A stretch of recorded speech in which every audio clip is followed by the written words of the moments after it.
Hi everyone, we are back. My name is Michael Ozaki. I am the Associate Pastor at State College Presbyterian Church, and this is our Sacred Pause. It's a time for us to do some meditations, hear some words, and to check in with each other a little bit. I just want to say that if at any point you are joining us and you want to chime in on the comments, feel free to do that. I am here in Downingtown with my family and my in-laws. And so if this gets interrupted by someone screaming, yelling, or a tiny head popping up somewhere over here, that's just because life is happening. And in addition to that, today, I'm actually joined by my son, who I'm carrying around.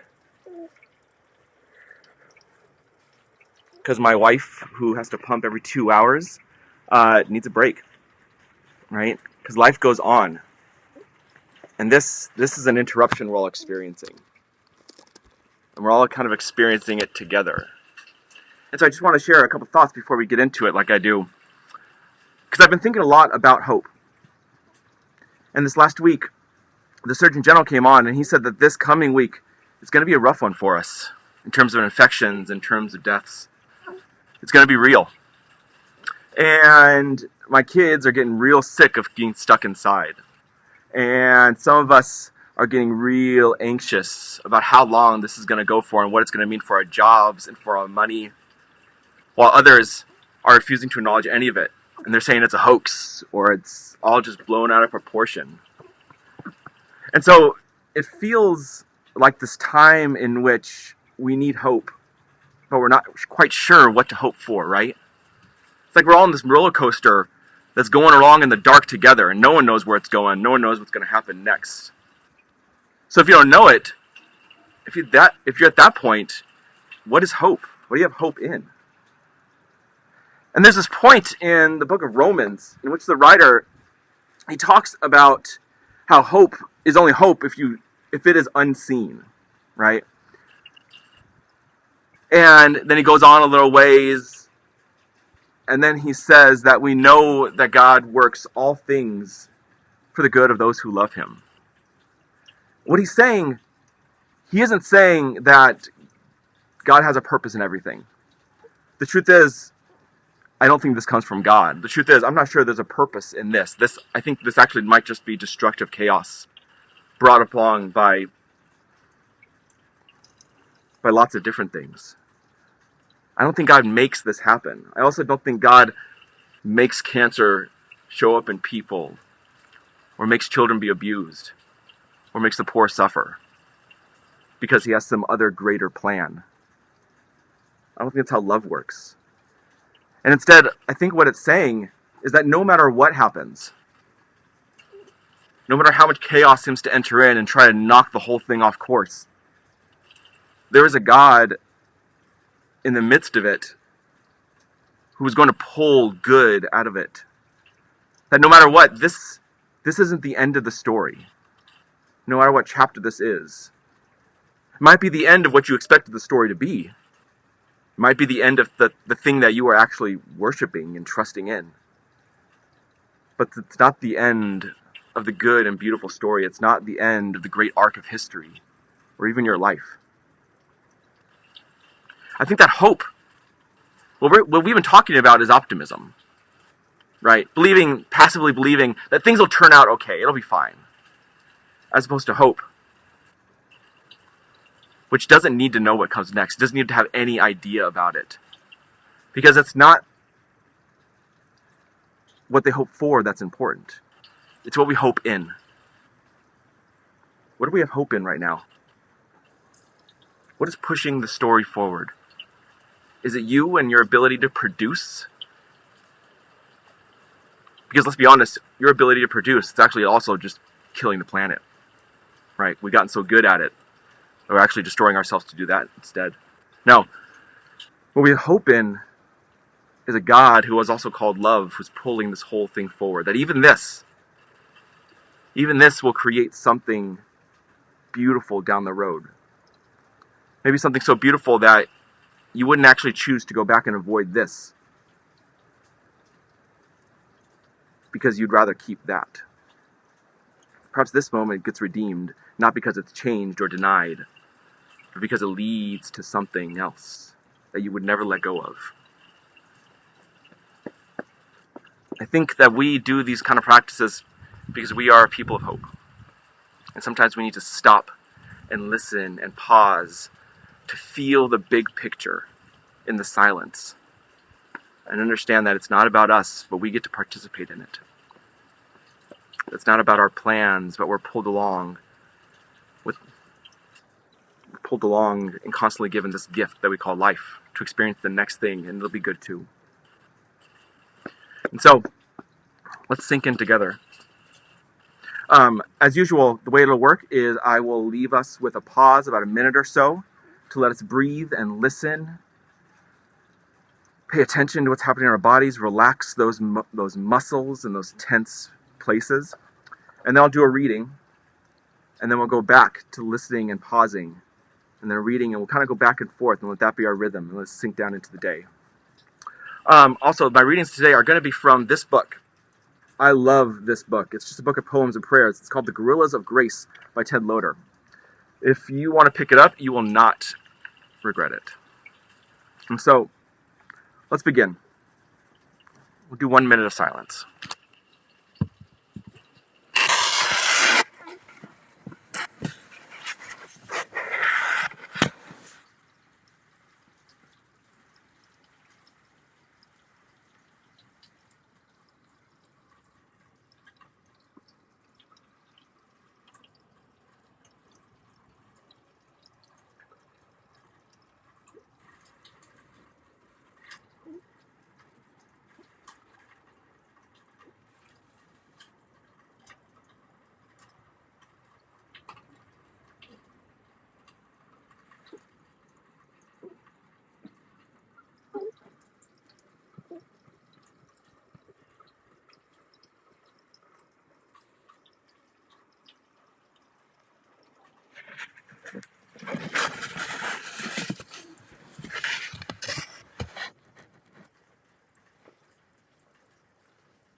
Now, O Lord, call me into a quietness that heals and listens and molds my longings and passions, my wounds and wonderings, into a more holy and human shape. I'll read one more time. Now, O Lord, call me into a quietness that heals and listens and molds my longings and passions, my wounds and wonderings, into a more holy and human shape. I'll give us another minute.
This is from Romans 28, or Romans 8:24.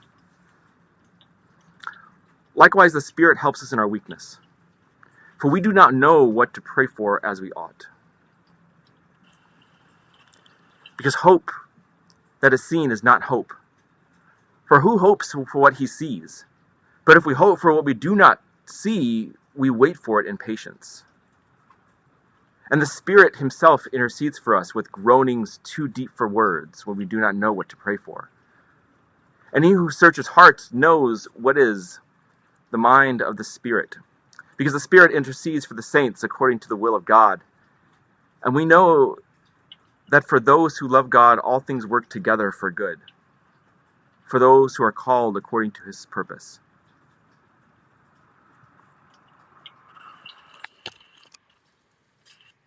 Give us another minute.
This is called Dive Me Deep to Face Myself.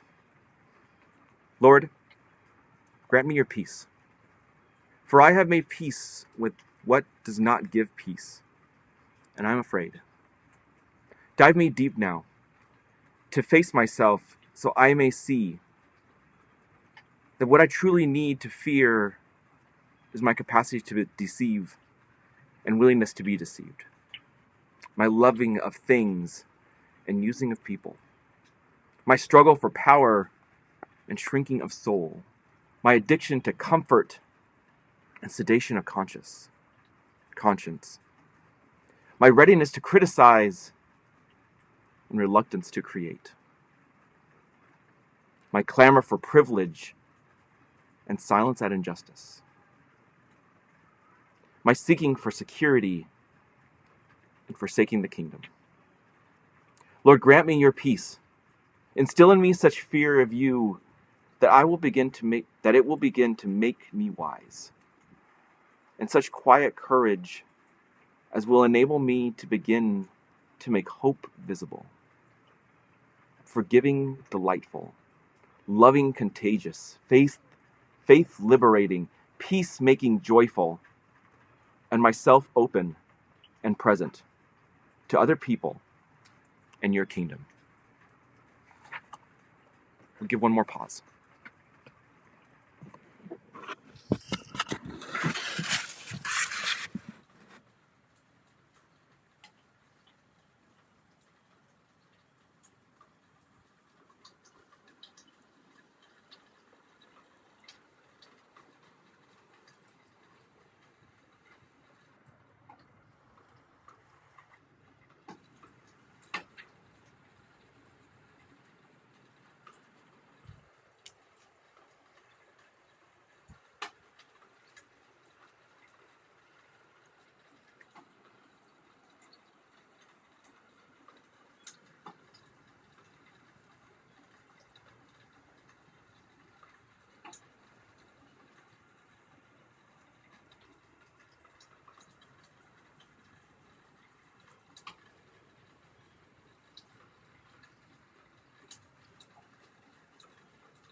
All right, I want to add just one more thing at the end here. I'd like you to write down in the comments for me, what do you have hope in? What do you have hope in right now? It could be what you want to, or it could be, I have it in this, and I don't really want to be in this, but this is the fact of the matter right now. And again, that's not what do you have hope for, but what do you have hope in? It's an important but subtle distinction. And as always, if you need anything, especially if you're part of the State College Presbyterian Church community, we have a group ready to respond in any way. Please let us know by emailing me at michaelscpc@gmail.com, or you can call in or write into the church. You can catch these podcasts, these live streams each weekday at our Facebook page, which is at State College Presbyterian Church, and the Facebook page we have there. And as always, take care of each other, check in on each other, watch out for each other, because God takes care of us so that we can care for one another. Peace all. See you tomorrow.